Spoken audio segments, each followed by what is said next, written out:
Hello everyone, good evening, नमस्कार सभी प्यारे साथियों को। मैं उमेश पाल एक बार फिर आप सभी विद्यार्थियों का आपके अपने परिवार टीचर्स वर्ल्ड में स्वागत करता हूं। आशा है कि आप सभी स्वस्थ होंगे, मस्त होंगे। सीटेट जुलाई 2024 के लिए बहुत बेहतरीन जोश और होश के साथ अपनी तैयारी में लगे होंगे। आज हम लोग बाल विकास की सीरीज नंबर 5 को आज करने वाले हैं। इससे पहले 4 प्रैक्टिस क्लासेस हम लोग कर चुके हैं और जो विद्यार्थी आज फर्स्ट टाइम अपने परिवार से जुड़ेंगे, देखेंगे, उनको प्लेलिस्ट में इससे पहले के सभी लेक्चर्स मिल जाएंगे।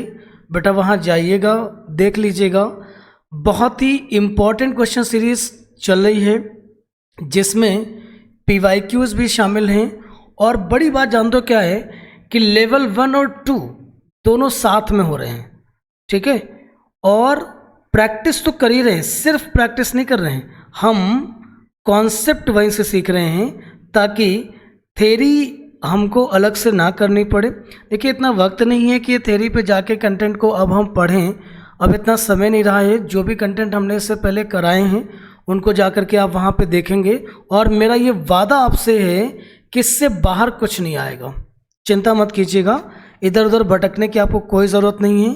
आप प्रेम पूर्वक जुड़िए और पढ़िए। ईश्वर ने चाहा तो आपको बहुत अच्छा स्कोर देखने को मिलने वाला है ना। लेकिन परीक्षा से पूर्व ऐसी बात कहना मेरे लिए ठीक नहीं होगी। फिलहाल परीक्षा के बाद ये पता चल जाएगा। खैर, आज एक बार फिर मैं आपसे अनुरोध करूंगा कि सेशन को आपको लाइक करना है, शेयर ज़रूर कर देना है और सभी मित्रों को सब्सक्राइब करा दीजिएगा, जिससे कि उन्हें भी सीटेट की प्रिपरेशन या टीचिंग एग्जाम्स के प्रिपरेशन में आगे के सभी लेक्चर्स की नोटिफिकेशन मिलती रहेगी। और हाँ बेटा, डिस्क्रिप्शन में आपको लिंक मिल जाएगा मेरे टेलीग्राम चैनल का। टेलीग्राम चैनल को ज्वाइन कर लीजिएगा, जहां पर आपको इसी लेक्चर की PDF और भी चीज़ें आपको वहां पे मिलती रहेंगी, ठीक है। चलिए आज की क्लास को शुरू करते हैं और पहला क्वेश्चन आपके सामने है। बहुत ठीक से देखिएगा, मज़ा आने वाला है आज की सीरीज़ में और बहुत सारी नई चीज़ें सीखने को मिलने वाली हैं आज, ठीक है। क्वेश्चन पढ़ेंगे। पहला ही क्वेश्चन बहुत बढ़िया है। जीन पियाजे के अनुसार किस अवस्था में शिशु शारीरिक क्रियाओं के साथ संवेदी अनुभवों का समन्वय का मतलब होता है कोऑर्डिनेट करना, करके दुनिया की खोज करते हैं, उसे क्या कहा जाता है, ठीक है। तो सबसे पहले क्वेश्चन का मीन समझ लो। मीन ये है कि जीन पियाजे ये चाहते हैं कि वह कौन सी अवस्था होती है जिसमें बच्चे संवेदी अनुभव और अपने शारीरिक क्रियाओं के साथ एक सामंजस्य, एक कोऑर्डिनेशन सेट करते हैं, कोऑर्डिनेशन बना पाते हैं। उस अवस्था को मुझे बताना है, ठीक है। तो जो विद्यार्थी नए हैं उनको सबसे पहले जीन पियाजे के लेक्चर्स को जाकर के देख लेना चाहिए, वो आपको प्लेलिस्ट में मिल जाएगा। और दूसरी बात है कि जीन पियाजे ने टोटल आपको 4 चरण बताए थे संज्ञानात्मक विकास के। मतलब उनका कहना था कि जो बच्चों में बौद्धिक विकास होता है, उनकी जो मानसिक संक्रियाएं होती हैं, उनका विकास 4 चरणों में अलग अलग अवस्थाओं में होते हैं, ठीक है। उनमें से ये 4 की चारों लिखी हैं, जिनका जवाब यहाँ पे सही होने वाला है आपका ऑप्शन नंबर C, संवेदी चालक अवस्था। इसे सेंसरी मोटर स्टेज के नाम से जाना जाता है और ये 0 से 2 वर्ष की अवस्था इसमें आती है। इसके बाद सेकंड स्टेज जो यहाँ पे नहीं लिखी है, मेंशन ही नहीं है ना, वो प्री ऑपरेशनल स्टेज कहलाती है, जो 2 से 7 साल होती है। उसके बाद थर्ड आपकी मूर्त संक्रियात्मक अवस्था आती है और चौथी आपकी अमूर्त संक्रियात्मक अवस्था आती है। मेरा निवेदन है बेटा कि एक बार जा कर के लेक्चर को जरूर देख ले। पियाजे से कम 4 से 5 क्वेश्चन आपको वहाँ देखने को मिलेंगे एग्जाम में। पियाजे का कॉन्सेप्ट आपको बहुत ठीक से क्लियर होना चाहिए, ठीक है। और अगर कोई प्रॉब्लम आए तो कमेंट बॉक्स में आके बताइएगा, मैं चैप्टर को दोबारा से कर दूंगा, अच्छे से कंटेंट आपको क्लियर कर दूंगा। चलिए एक चीज़ और बतानी है यहाँ पर। देखिए ये सारे बड़े क्वेश्चन है, थोड़ा सा डिटेल में बात करूँगा मैं, है ना। ये संवेदी चालक अवस्था जो होती है ना, इसमें पियाजे ने कहा था कि बच्चे अपनी ज्ञानेंद्रियों के माध्यम से, आँख नाक कान के माध्यम से संसार की खोज करने का प्रयास करते हैं और यह जानने का प्रयास करते हैं कि संसार में जो भी विषय वस्तु हैं, जो भी वस्तुएं हैं या जो भी घटनाएं घटित हो रही हैं वो क्यों हो रही हैं, उनके प्रति उनकी अपनी संवेदनाएं क्या होती हैं। ठीक है, साथ में इसी अवस्था में उन्होंने बताया था कि ऑब्जेक्ट परमानेंस देखने को मिलता है। चलिए अगले क्वेश्चन की ओर हम बढ़ेंगे, बहुत ज़्यादा समय नहीं लेंगे आपका। क्वेश्चन नंबर 2 पे आएंगे हम लोग। क्वेश्चन नंबर 2 लिखा हुआ है कि इस अवस्था में बच्चे के क्रियाकलाप प्रमुखता से बड़ी मांसपेशियों के स्थूल गति के प्रयोग पर केंद्रित होते हैं बजाय सूक्ष्म गति के कार्य के। तो देखिए इस प्रश्न को मैं आपको समझा देता हूँ। क्वेश्चन ये कह रहा है कि आपको उस अवस्था को बताना है जब बच्चा अपने शरीर की सूक्ष्म मांसपेशियों का उपयोग कम या लगभग नहीं कर पाता है और शरीर की बड़ी मांसपेशियों का प्रयोग कर वो सभी गतिविधियां करता है। एक बात तो ये हो गई। दूसरी बात ये है कि जिन विद्यार्थियों को फाइन मोटर स्किल और ग्रॉस मोटर स्किल्स पता हैं तो वो समझें कि ये जो सूक्ष्म गति कार्य है ये आपका फाइन मोटर स्किल है, और जो बड़ी मांसपेशियों की स्थूल गति की बात कर रहे हैं ये वाला ऑप्शन, ये वाला लाइन, तो इसका मतलब होता है ग्रॉस मोटर स्किल। ओके, तो क्वेश्चन कह रहा है कि बड़ी मांसपेशियों ग्रॉस मोटर स्किल सबसे ज़्यादा कब घटित होती है? प्रारंभिक समय में, मतलब शैशवावस्था में, है ना। इस क्वेश्चन को समझना चाहते हो तो एक एग्जाम्पल मैं और बता देता हूँ आपको।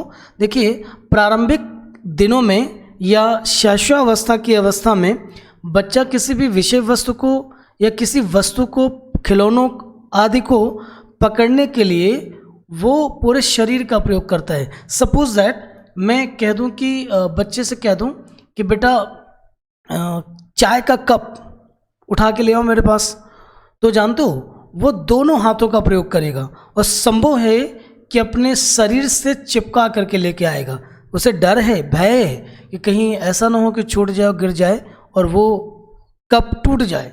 ठीक है, लेकिन यही बच्चा जब बड़ा होता, आप देख रहे हो ना कि पूरे शरीर का प्रयोग करने का मतलब हो गया कि बड़ी मांसपेशियों का प्रयोग करा, जबकि कप को उठाने के लिए सिर्फ 2 फिंगर्स की ज़रूरत पड़ती है। अगर बच्चा बड़ा होता तो कप के हैंडल को फिंगर में फंसाता और आप तक लेके आ जाता। समझ रहे ना।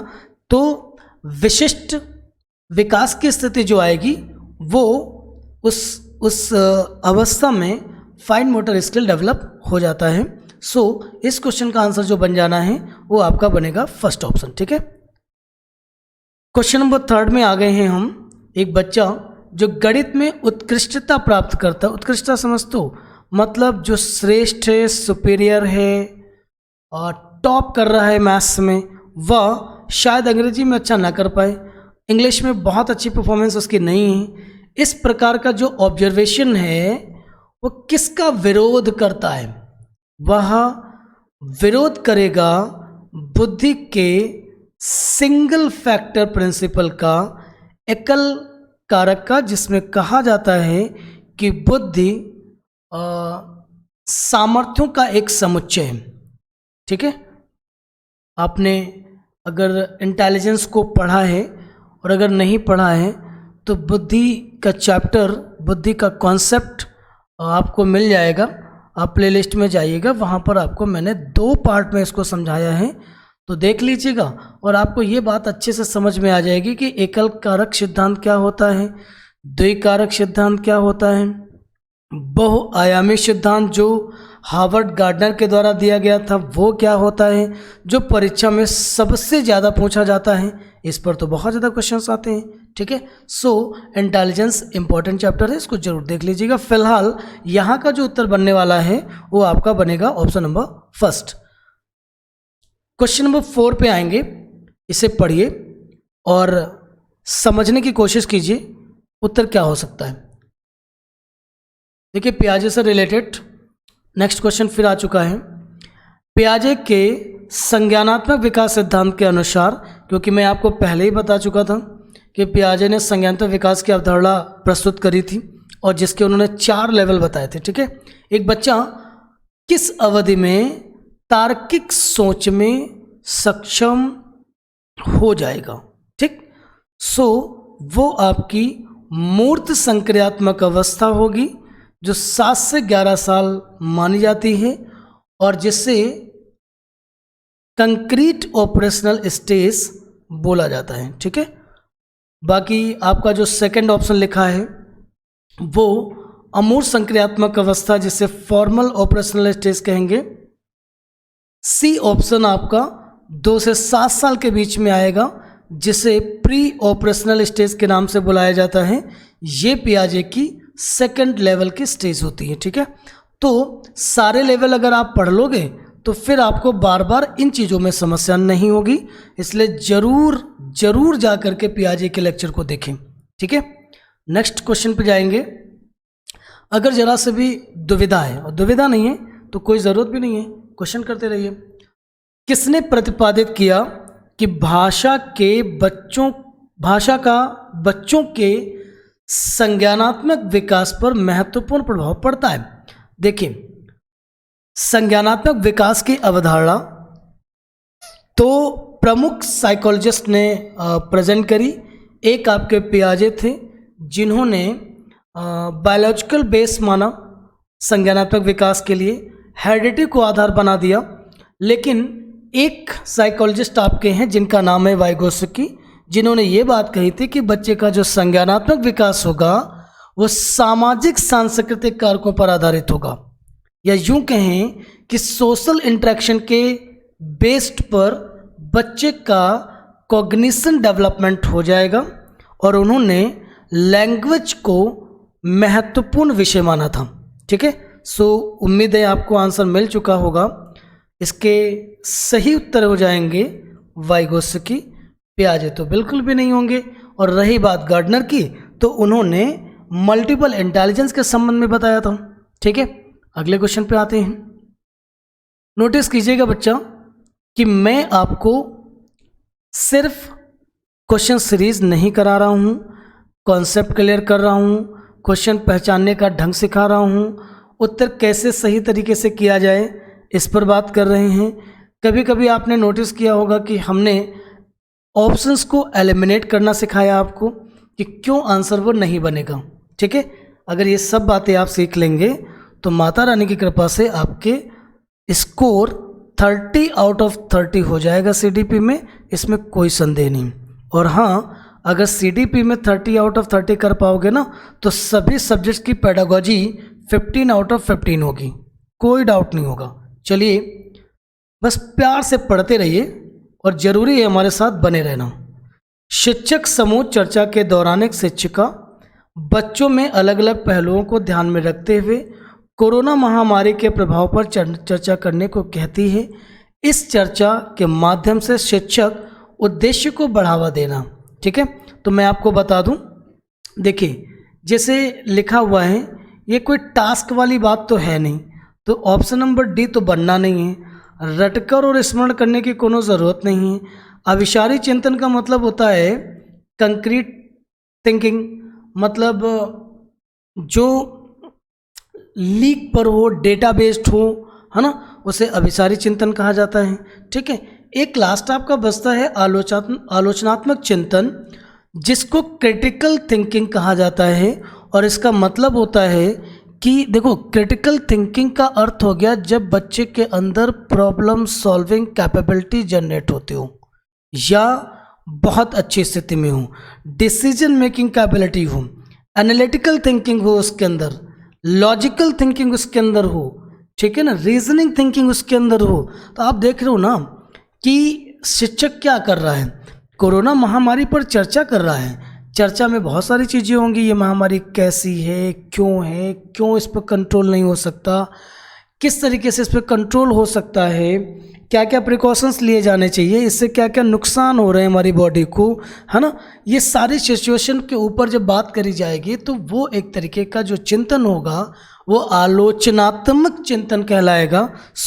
वैसे आलोचनात्मक चिंतन को मैं कई बार डिस्कस कर चुका हूँ आपके साथ, ठीक है, और मैंने इस पर एक शॉर्ट भी आपको भेजी है। शॉर्ट्स मेरा देखेंगे तो क्रिटिकल थिंकिंग से रिलेटेड मैंने एक शॉर्ट्स भी लगाया हुआ, उसको देख लेंगे तो आपको ये समझ में आ जाएगा कि कौन कौन सी स्किल्स होती हैं, क्या क्या प्रोसेस होता है उसका क्रिटिकल थिंकिंग का। ठीक है, नेक्स्ट क्वेश्चन पे आ चुके हैं हम लोग, क्वेश्चन नंबर 7 पर, और जानेंगे क्वेश्चन नंबर 7 को ध्यान से पढ़ेंगे।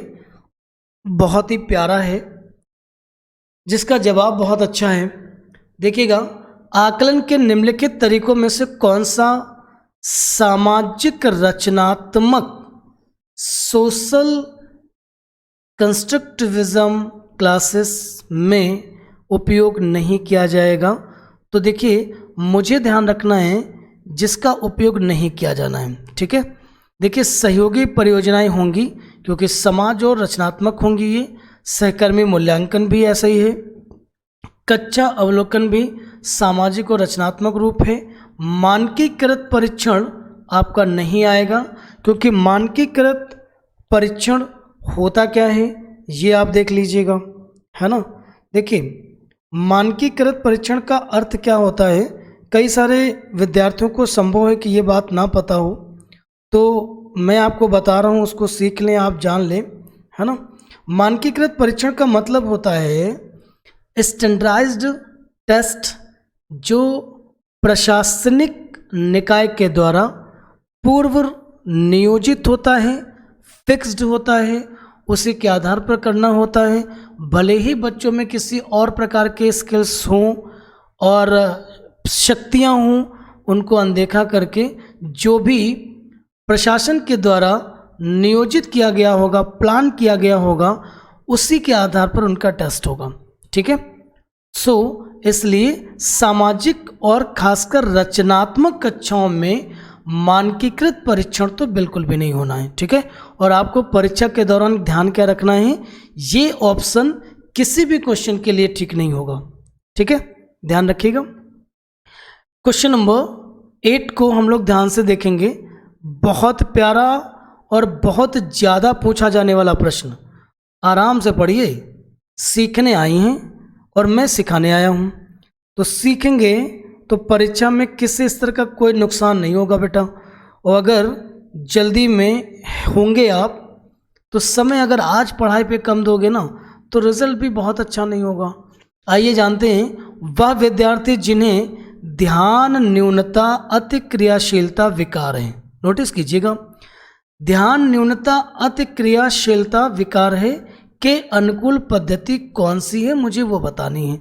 सबसे पहले जान लो कि ये ध्यान न्यूनता अति क्रियाशीलता विकार क्या होता है। इसको ADHD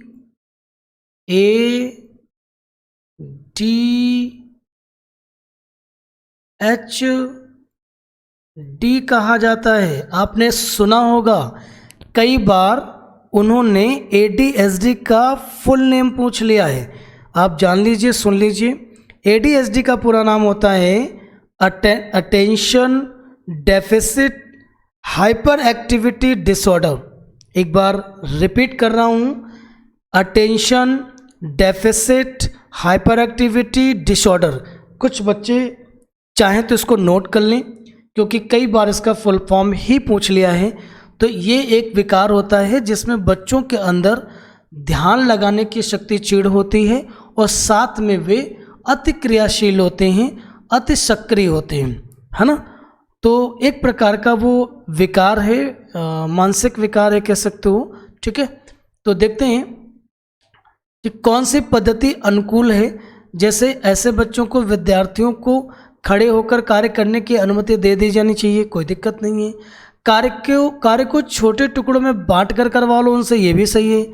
कक्षा को पूरा करने के लिए सख्त समय अवधि तैयार करना ये गलत बात है। उनके साथ समय देना पड़ेगा। वे टाइम टेकिंग कह सकते हो गतिविधियों में शामिल रहेंगे, वो बहुत फास्ट नहीं कर पाएंगे किसी भी चीज़ को। सो सी ऑप्शन नहीं होगा और एक समय पर एक काम को दिया जाना है। सो उत्तर बनना है आपका जिस ऑप्शन में A, B और D बैठे हों वो उत्तर आपका सही। So option number B is right here.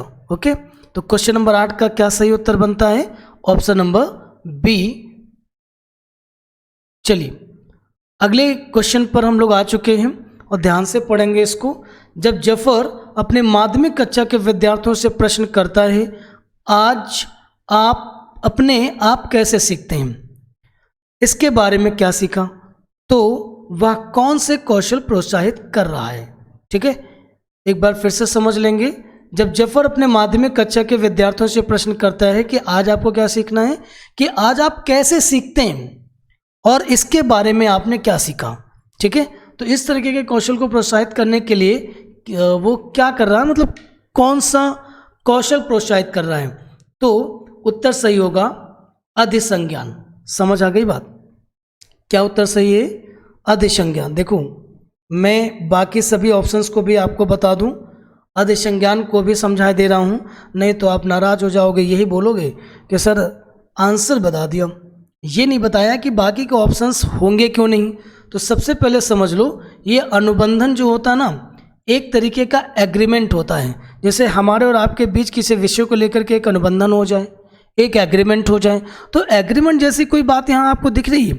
मतलब क्वेश्चन तो सिर्फ ये कह रहा है कि जफर वहाँ के जो अध्यापक हैं माध्यमिक कक्षा के विद्यार्थियों से प्रश्न करते हैं कि अगर मतलब पढ़ना सीखना है, आज कैसे सीखा जाए, इसके बारे में आपने क्या सीखा।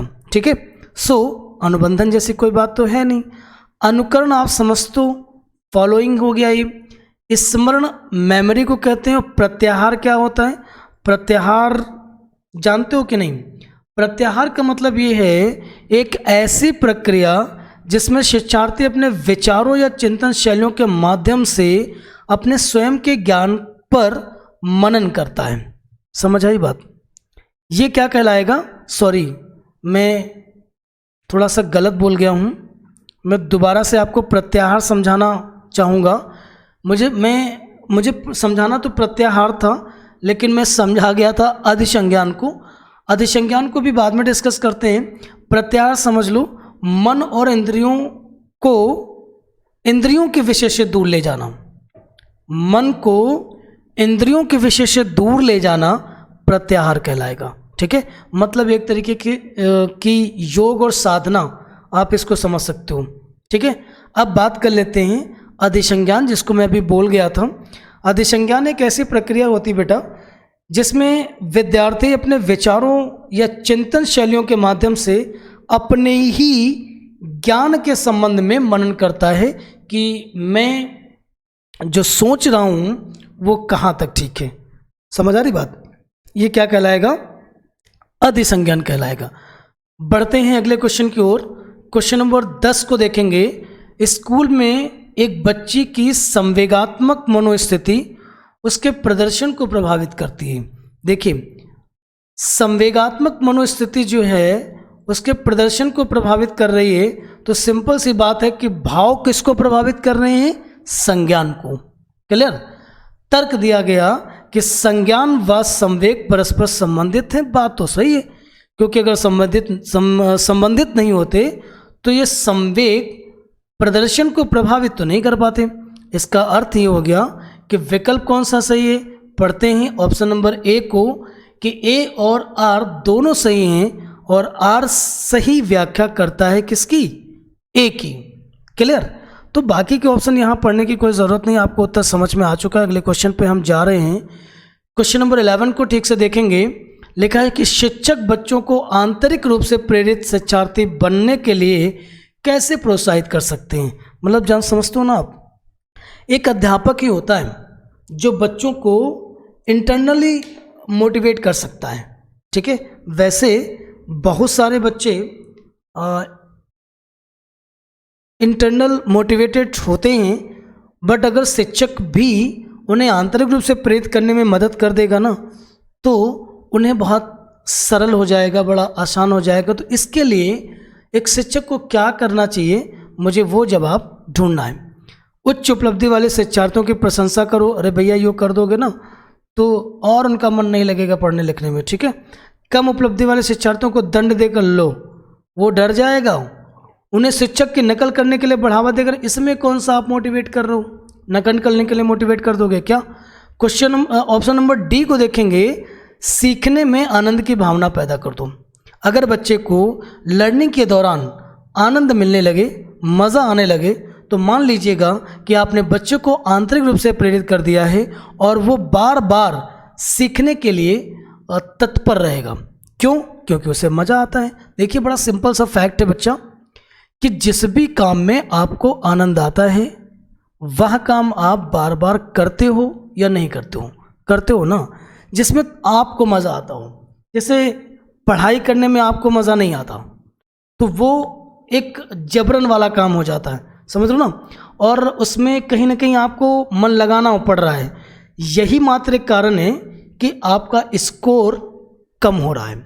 आप कमी ढूंढते हो ना कि मैंने पढ़ाई तो करी बट नंबर बहुत कम हो गए, मेरे मानकों के हिसाब से, मेरे सोचने के हिसाब से, मेरी मेहनत के हिसाब से आपको सफलता नहीं मिल पाई। उसका मात्र अकेला कारण कि आपने सीखने के दौरान मज़ा नहीं लिया, आनंद नहीं लिया, आप स्वयं सीखने के लिए नहीं पढ़ रहे थे, आप बाह्य प्रेरणा से प्रेरित थे कि पढ़ेंगे तो अच्छा स्कोर होगा।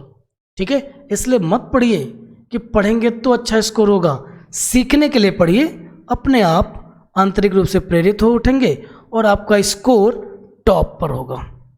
ठीक है, यही फ़र्क है। दुनिया भर की बातें कही जाती हैं कि टॉपर में और सामान्य बच्चों में क्या फ़र्क होता है। कोई फ़र्क नहीं होता है, बस यही फ़र्क होता है, वो अपने काम को लेकर के मज़े ले रहे होते हैं और हम काम को काम समझ कर रहे होते हैं। ठीक है, आइए जानते हैं अगले क्वेश्चन की ओर बढ़ चुके हैं हम। अपनी कक्षा के वैयक्तिक भिन्नता से निपटने के लिए शिक्षक को क्या करना चाहिए? वैयक्तिक भिन्नता को इंडिविजुअल डिफरेंसेस कहा जाता है। एक बार मैं रिपीट करूंगा कि बेटा, जो लोग इंग्लिश मीडियम स्टूडेंट हैं उन्हें बिल्कुल घबराने की ज़रूरत नहीं है, और मैं सारी टर्मिनोलॉजी आपको इंग्लिश में ही समझा दूंगा। बट बेटा, थोड़ा सा टाइप और नोट्स करना अभी मेरे लिए मुश्किल है। अगर आपका प्यार और सहयोग ऐसे मिलता रहा तो फ्यूचर में इसे मैं ज़रूर कर दूंगा। इसमें मैं कोशिश कर रहा हूँ कि आपकी मदद करने में कोई भी कमी ना रह जाए, बट अनुरोध आपसे भी है कि आपका सहयोग और प्यार मुझे मिलता रहना चाहिए। ठीक है, चलिए, एक क्वेश्चन हमारा था कि अपनी कक्षा के वैयक्तिक भिन्नता से निपटने के लिए एक शिक्षक को चाहिए। देखिए, कक्षा में वैयक्तिक भिन्नता तो होती है। वैयक्तिक भिन्नता का मतलब है कि प्रत्येक विद्यार्थी की क्षमता, रुचि, आवृत्ति, मानसिक योग्यताएं भिन्न होती है, अधिगम शैली भी भिन्न होती है, मतलब सीखने के ढंग भी भिन्न होते हैं। तो एक ही तरीके से किसी भी विद्यार्थी को हम कैसे सिखा सकते हैं, या पूरी कक्षा को हम कैसे सिखा सकते हैं? ठीक है, इसके लिए मुझे क्या करना पड़ेगा, देखते हैं, ऑप्शन पढ़ते हैं। शिक्षण और आकलन के लिए समान और मानक तरीके। देखिए, समान और मानक तरीके आप अपनाना चाहते हो और कक्षा में आपकी वैयक्तिक भिन्नता है, तो जब वैयक्तिक भिन्नता है तो समान और मानक तरीके तो सफल होंगे नहीं। ऑप्शन नंबर ए गलत हो गया। बच्चों को उनके अंकों के आधार पर अलग अलग नहीं करना है भाई, अलग कर उनको नामित करें। बेटा, यहाँ पे कर लिखा हुआ है, थोड़ा सा छूट गया है। ठीक है, बच्चों से बातचीत करें, उनके दृष्टिकोण को महत्व दें, बस हो गया। ऑप्शन नंबर सी, बच्चों से क्या करेंगे? बातचीत करेंगे और उनके दृष्टिकोण, उनकी सोच, उनके चिंतन को इम्पोर्टेंस देंगे। ऐसा नहीं कहेंगे जो तुम कहोगे वो मैं नहीं मानूंगा। सामान्यतः अध्यापकों के साथ एक यही भारी समस्या हो जाती है कि एक तो वे विद्यार्थियों से किसी विषय पर चर्चा नहीं करते, और अगर कभी भी कर भी लिया तो बच्चों ने अगर कोई परामर्श दिया भी या उनकी कोई इच्छा है तो उसके अनुसार अध्यापक को काम नहीं करना है। ठीक है, इसलिए इंडिविजुअल डिफरेंसेस को सेटिस्फाइड करना कक्षा में मुश्किल होता चला जा रहा है। ऑप्शन नंबर डी, विद्यार्थियों के लिए कठोर नियम तो वैसे भी नहीं करना है, ये तो हो ही नहीं सकता आपका। ठीक है, चलिए क्वेश्चन नंबर 13 में आते हैं। संरचनात्मक दृष्टिकोण के अनुसार अधिगम कैसा हो? ढूंढो भैया, जानकारी के अर्जन की प्रक्रिया नहीं, संरचनात्मक दृष्टिकोण है ना, अनुभव के परिणाम के रूप में व्यवहार में एक परिवर्तन होने की प्रक्रिया, गलत बात। ऑप्शन नंबर सी, एक सक्रिय और सामाजिक प्रक्रिया होगी। ठीक है, और निष्क्रिय जैसा शब्द सीडीपी में यूज नहीं करना है आपको। किसी भी प्रश्न या विषय में अगर आपको निष्क्रिय जैसा शब्द यूज किया जा रहा है तो आप देख लीजिएगा 99% वो ऑप्शन वहां के लिए ठीक नहीं होगा। ठीक है, क्वेश्चन नंबर 14 पे हम लोग आ चुके हैं। क्वेश्चन नंबर 14 को देखेंगे। जब शिक्षक को विद्यार्थियों एवं उनकी योग्यताओं के बारे में सकारात्मक विश्वास होता है तब विद्यार्थी क्या होगा। नोटिस कीजिएगा, कहने का मतलब ये है कि जब शिक्षक को अपने विद्यार्थी के संबंध में उसकी योग्यताओं पर विश्वास हो, सकारात्मक विश्वास हो, तो बच्चों के अंदर उत्साह तो पैदा होगा। ये लीजिए ऑप्शन नंबर बी, सीखने के लिए उत्सुक एवं प्रेरित रहते हैं। भैया आपको कभी कोई आपके आचार्य ने ये कह दिया हो कि बेटा आप बहुत अच्छे हो, बहुत अच्छा कर रहे हो, बहुत अच्छा पढ़ रहे हो, शाबाश, और भी मन लगा के पढ़ो, तो आप देखे होंगे कि आपके अंदर सक्रियता बढ़ जाती है, आप बहुत प्रेरित हो उठते हैं। और अगर उल्टा अध्यापक ये कह दे कि आप नालायक हो, बदतमीज हो, आप पढ़ाई नहीं करते हो, आप कभी नहीं पास होगे, और आपको पीट दे, तो क्या हो जाएगा, उत्साह भंग हो जाएगा और जो भी स्किल्स आपके अंदर हैं वे सब दब जाएंगी। ठीक है, किसी भी रूप में प्रभावित नहीं करेगा, नहीं, ये तो गलत है। 40 नंबर का ऑप्शन आपको मिल चुका है second. Question number 15 and last, वह अवधि जो वयस्कता के संक्रमण की पहल करती। बड़ा प्यारा क्वेश्चन है, कुछ नहीं करना है। संक्रमण समझते हो, ट्रांसमिटेड होना, ठीक है, और वयस्कता क्या है, एडल्टहुड है। क्लियर, तो वो पीरियड बताना है आपको, सिंपल है, किशोरावस्था होगा, एडोलेसेंस होगी वो। ठीक है, चलिए आज का ये अंतिम प्रश्न था। उम्मीद है कि आप सभी को आज की क्लास पसंद आई होगी, अच्छी लगी होगी। थोड़ा आराम से ज़रूर मैं कर रहा हूँ बेटा, थोड़ा समय लगेगा, लेकिन देखिए चीज़ों को समझ लेंगे तो कभी नहीं भूलेंगे, और परीक्षा में तो बिल्कुल नहीं भूलेंगे, क्योंकि परीक्षा में प्रेशर के दौरान अगर आप उत्तर को समझते हैं तो प्रेशर के दौरान कई सारी चीज़ें आपके दिमाग से वहाँ निकल जाएंगी। ठीक है, चलिए आज की क्लास को यहीं पर वाइंड अप करेंगे। Thank you so much. Next class में हम लोग हिंदी पेडागोजी करने वाले हैं, और चिंता मत कीजिएगा, कॉम्प्रिहेंशन भी करेंगे, टेंशन मत लीजिए। अभी कॉम्प्रिहेंशन को होल्ड कर रखें, पहले पेडागोजी डिस्कस कर लेते हैं, अपनी पेडागोजी को पहले मजबूत बना लेते हैं। एक भी क्वेश्चन गलत ना हो आपका, मेरा ये उद्देश्य है, और इस उद्देश्य में आपका सहयोग रहेगा तो ज़रूर ऐसा ही होगा जैसा हम लोगों ने प्लान किया हुआ है। आज की क्लास को यहीं वाइंड अप करेंगे। Thank you so much.